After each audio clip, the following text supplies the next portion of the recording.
The Bible tells us that one of the measures of any society is how it cares for vulnerable children and orphans. Meanwhile, the BBC apologizes to President Trump for airing a documentary right before the 2024 presidential election that doctors his speech, making it appear that he incited violence. The BBC calls the edit unintentional, rejects compensation demands, and denies any basis for defamation. This comes as The Telegraph exposes another misleading BBC edit of the same speech on Newsnight in 2022. With President Trump saying he has to sue because the BBC defrauded the public. Well, I think I have an obligation to do it because you can't allow people to do that. They actually changed my January 6th speech, which was a beautiful speech, which was a very calming speech, and they made it sound radical.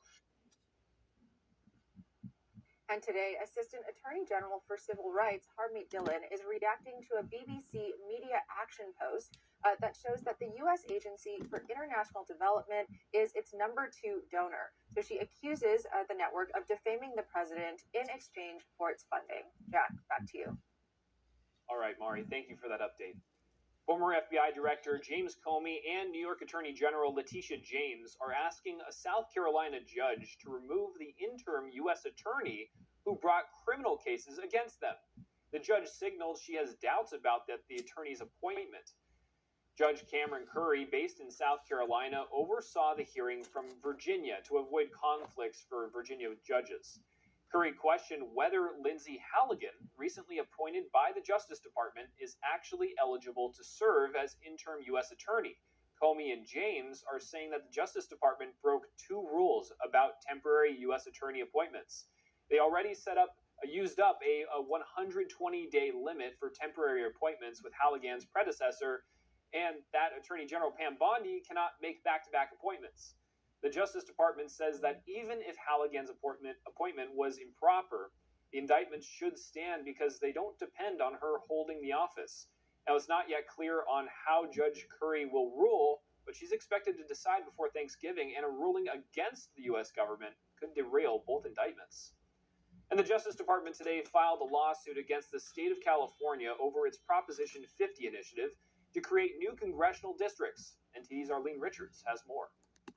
After California voters overwhelmingly approved Proposition 50, a constitutional amendment that changes the congressional boundaries to favor Democrats, the Justice Department filed a lawsuit Thursday to block it. Prop 50 was Governor Gavin Newsom's response to a similar Republican-led effort in Texas, where Republican-led lawmakers voted to redraw its districts with the potential of picking up 5 seats. The lawsuit, filed in a California federal court, accuses California of racial gerrymandering in violation of the Constitution. It states, quote, California's congressional redistricting map, Proposition 50, is racially gerrymandered in violation of the Equal Protection Clause of the 14th Amendment of the Constitution of the United States. Attorney General Pam Bondi said in a statement to the Associated Press, quote, California's redistricting scheme is a brazen power grab that tramples on civil rights and mocks the democratic process. With the lines redrawn, Democrats in California have a shot at winning 5 seats now held by Republicans in next year's midterm elections. Arlene Richards, NTD News. Hey, very good. A search is underway. He said last night someone tried to confront Alina Habba. The person then destroyed property in Habba's office before taking off. Bondi said Habba is okay. In response to Bondi's post on X, Habba said she would not be intimidated by, quote, radical lunatics for doing her job. A suspect description has not yet been released, and the FBI confirmed it is also taking part in the investigation. And many government employees haven't been getting paid during the government shutdown, but that's all about to change as the government reopens. NTD's David Lamb has more on what to expect. The federal government has reopened after President Trump signed a funding bill. Today we're sending a clear message that we will never give in to extortion, because that's what it was. In just a moment, I'll sign a bill exactly like we asked Democrats to send us all along, many days ago. On Wednesday, Congress reached the resolution bringing a close to the shutdown that lasted more than 40 days, the longest in U.S. history. On this vote, the yeas are 222, the nays are 209. The bill is passed. The 209 are Democrats. Motion is adopted. 8 members of the Senate Democratic Caucus and 6 Democratic representatives joined Republicans to pass the legislation. Government employees are coming back to work and able to receive regular paychecks. Agriculture Secretary Brooke Rollins said on CNN that most SNAP recipients should receive benefits by end of next week, providing relief to the almost 42 million people who stopped receiving the benefits this month. The Trump administration also withdrew its emergency application to the Supreme Court related to SNAP benefits. We are immediately last night began moving out, making sure that the program continues unabated, starting once the government reopened. And hopefully by the end of this week, most will receive it at the very latest on Monday. As for flight disruptions, air traffic controllers continue to be needed as thousands of flights were canceled and delayed since the shutdown began. The FAA's flight reduction of 6% is still active. But American Airlines says it's ready to resume operations, and the Delta Airlines CEO says its operations will be back to normal by the weekend. Once people start getting paid, and I know Secretary Duffy is committed to getting those paychecks out right away. So over the next couple of days, I think you'll see things starting to turn to normal. Social Security operations have resumed as well. Recipients can check their applications and claim status online. During the government shutdown, the U.S. economy took a hit. Our Council of Economic Advisors said that it cost about $15 billion a week, and it accumulates to maybe 1.5% of GDP when you account for multiplier effects. And their current estimate is that 60,000 Americans, not government workers, have lost their jobs because of the reduced economic output.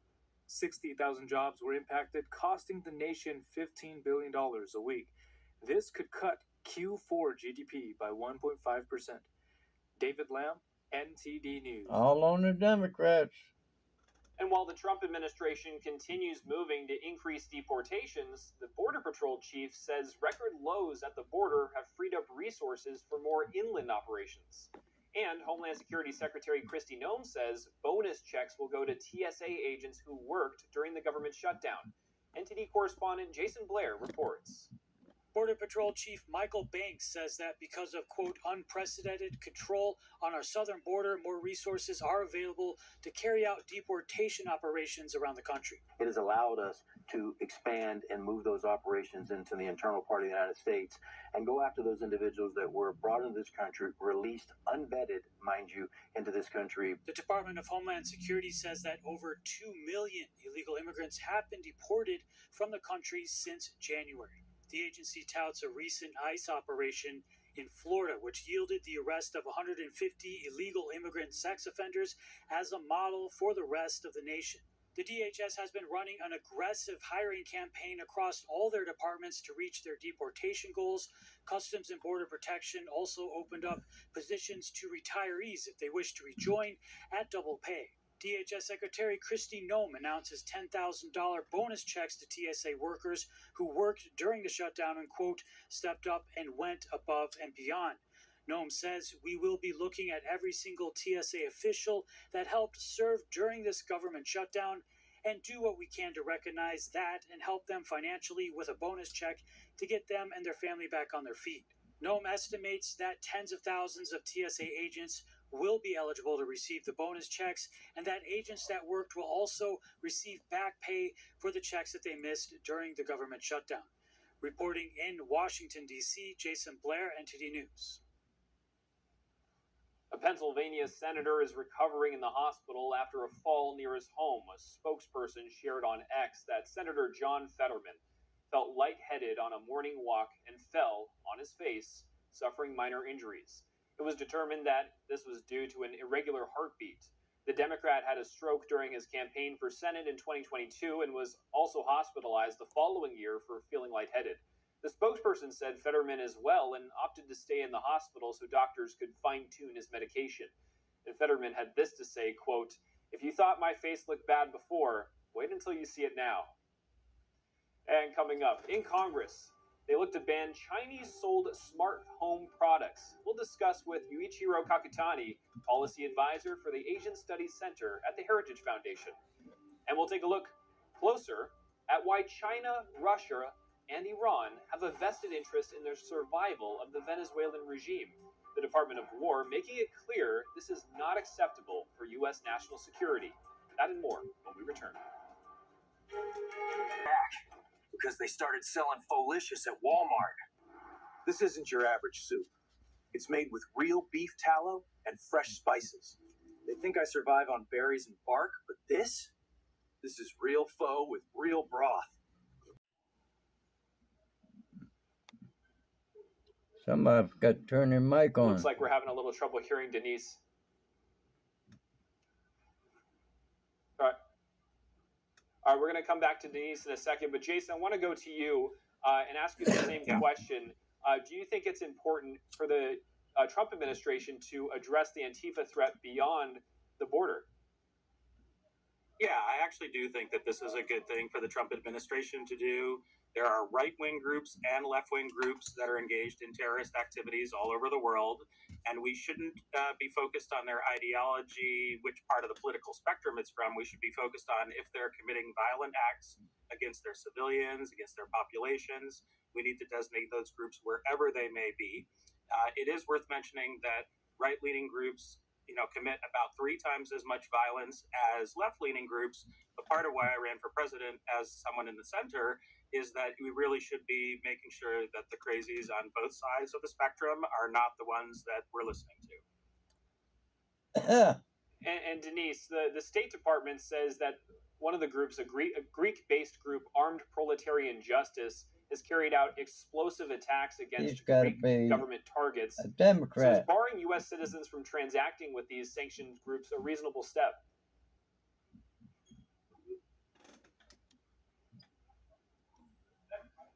Looks like we can't hear you, Denise. We're gonna try again. We're gonna go on to the next topic here, and we'll come back to you. But first, turning to the White House, President Trump is preparing for a cross-country economic tour focused on affordability. Jason, the White House is projecting a return to 3 to 4%. To go somewhere and actively try to get onto a base, a military base, try to get entry into a restricted area, and if they get entry, to collect certain pieces of information, whatever it may be of interest. But it's fairly routine and well established that this is an active, ongoing. Major General Paul Rogers pointed to an incident in 2023. The military found 5 Chinese nationals taking photos via classified military equipment inside Camp Grayling in northern Michigan. That's the training facility for the Michigan Army National Guard. This led to an FBI investigation. The 5 were identified as Chinese students at the Michigan University, but they all managed to flee the U.S. to avoid arrest. The general warns that this is not an isolated incident, and it's been happening everywhere. A year ago, we had 2 individuals show up at the gate at Selfridge Air National Guard Base. They wanted to go and visit the museum. And they were both PRC nationals. And they got turned away by the guards there because they're not allowed to have access. That alone is like, okay, well, that could happen. If somebody's likes military aircraft and they want to show up somewhere. But the fact that those same 2 individuals showed up 3 days later at the same gate, hoping to find a guard that would not be doing their due diligence and tried to gain access again using the exact same excuse. It's a constant probing. Yeah. And it's a little cat and mouse, and they're not breaking any laws, right? So there's nothing that can be done about it, but it's not with good intent. According to the Justice Department, back in 2023, Chinese nationals were sentenced to prison for illegally taking photos inside the U.S. Naval Air Station in Key West, Florida. Notably, 2 of them were also students at the University of Michigan. And Thailand has extradited a Chinese gambling kingpin and owner of a scam city to China on Wednesday. He's been accused of running online gambling sites and cyber scams in Cambodia and Burma, also known as Myanmar. The man, She Zhijiang, developed Burma's Yatai New City as a place the U.S. Treasury Department called notorious for gambling, drug trafficking, prostitution, and scams targeting people around the world, particularly Americans. He was arrested by Thai police in August 2022. Thai police say he is set to stand trial in China. The United States imposed sanctions against Shi Zhejiang in September.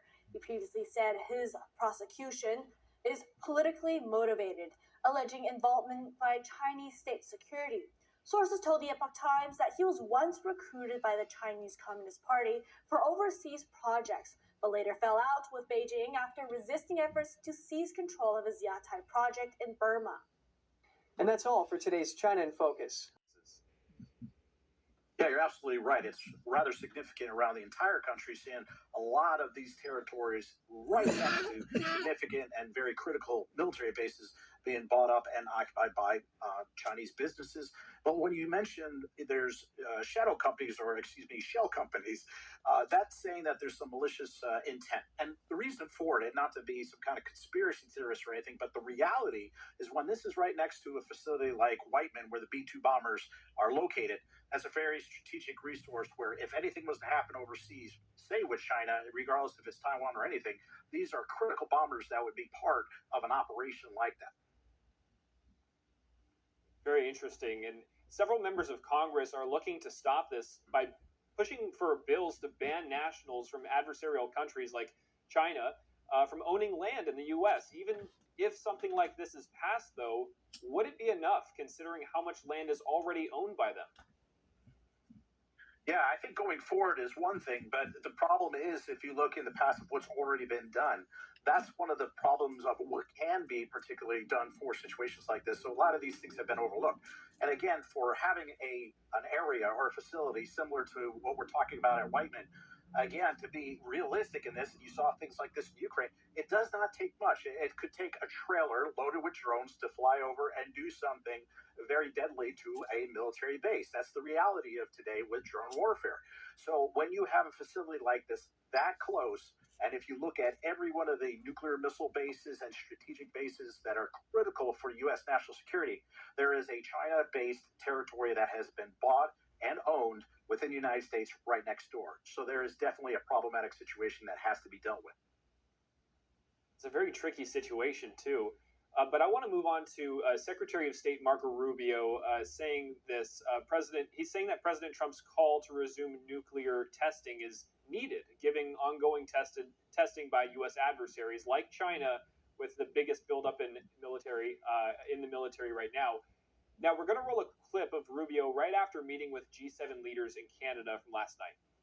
Trump's pledge to resume testing of our nuclear capabilities, that includes delivery systems, is on par with what other countries around the world are doing. We got to make sure these things work and that they're safe. Glenn, should the U.S. continue nuclear testing? That's where we have to delineate exactly what nuclear testing means. Okay, so if nuclear testing means our particular weapons and doing nuclear explosions underground like we did years ago, that's problematic because it opens the doors to many. I think Korea was the last one to test an actually nuclear weapon, and it opens the door for others, India, Pakistan, Russia, everybody to start again. However, when we're talking about nuclear capabilities, we're talking about our ICBM test. We just did one just this past week out of Vandenberg Air Force Base or Space Force Base. We do that all the time. You see Russia that has now launched a cruise missile that is nuclear powered. Now, that is something that's very interesting because it doesn't run out of power if it's launched and successful. So a lot of these facilities, North Korea and many other countries, are launching the methods or at least the platforms that can carry nuclear weapons. But not testing nuclear weapons is really what we need to draw the line at. So, again, testing the capabilities to make sure they work, right. Nuclear weapons and nuclear explosions, whole different beast, and I don't think we want to open that both in the United States or worldwide.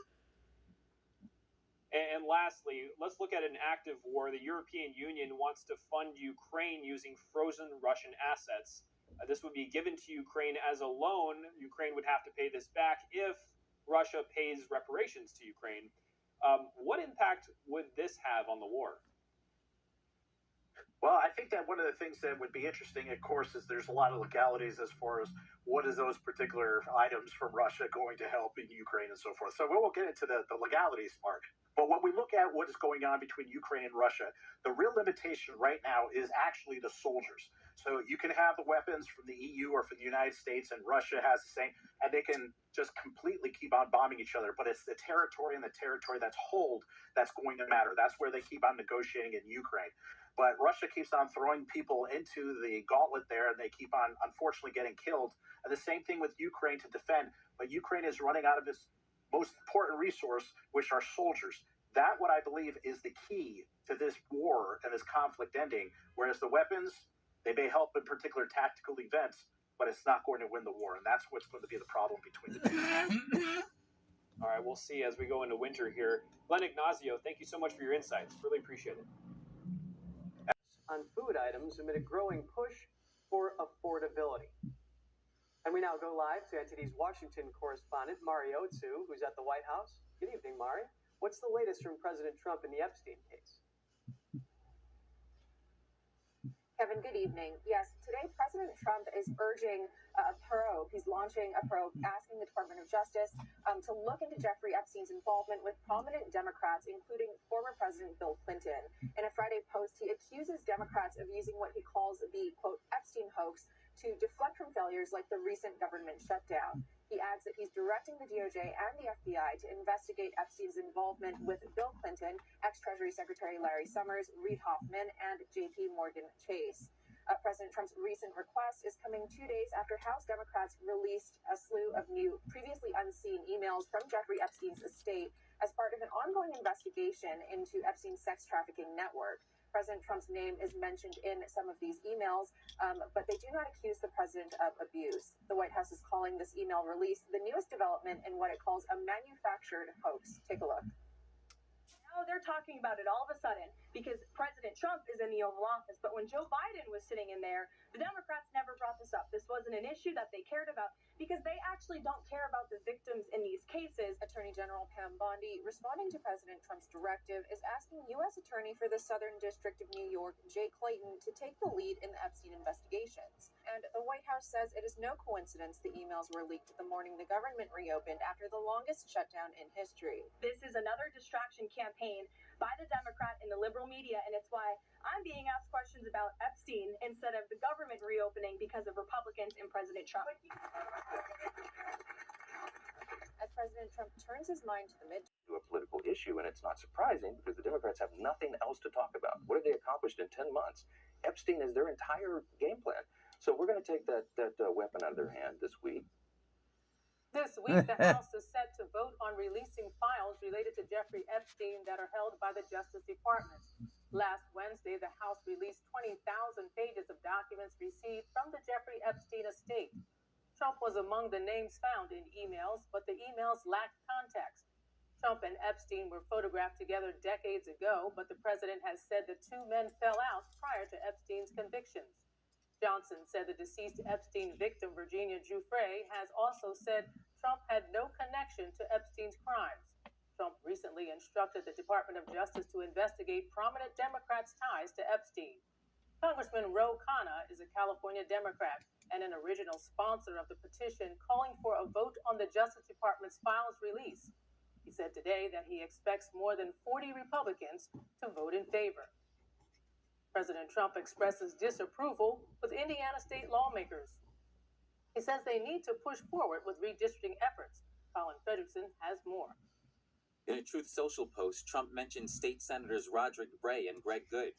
He mentioned how their lack of effort in pushing for election maps more favorable to Republicans could cause the party to lose seats in the U.S. House of Representatives. He also mentioned Indiana Governor Mike Braun. On Friday, Bray said there were not enough votes to redraw the state's map, so the Senate would not hold a session on the issue as called for by Braun. Braun said on X that state senators should show up to vote for fair maps. Trump said Braun is not working the way he should to get the needed votes. He also said any Republican who votes against redistricting should lose his seat in the primary elections. Trump has put a lot of pressure on Indiana Republicans lately. He has invited their state legislative leaders to the White House and has sent Vice President J.D. Vance to the state. Redistricting typically occurs once a decade to use data from the U.S. Census. But lately, Democrats and Republicans have been locked in state-to-state redistricting battles before next year's midterm elections. A rare earth deal between the U.S. and China will hopefully be done by Thanksgiving. Treasury Secretary Scott Bessent made the remarks during an interview with Fox News that aired today. Here's the secretary. We haven't even finished the agreement, which we hope to have done by Thanksgiving, and I am confident that post our meeting in Korea between the two leaders, President Trump, President Xi, that China will honor their agreement.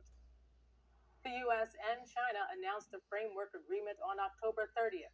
As part of the terms, Washington agreed not to impose 100% tariffs on Chinese imports, while China would hold off restrictions on export of crucial rare earth minerals and would buy more American soybeans. During the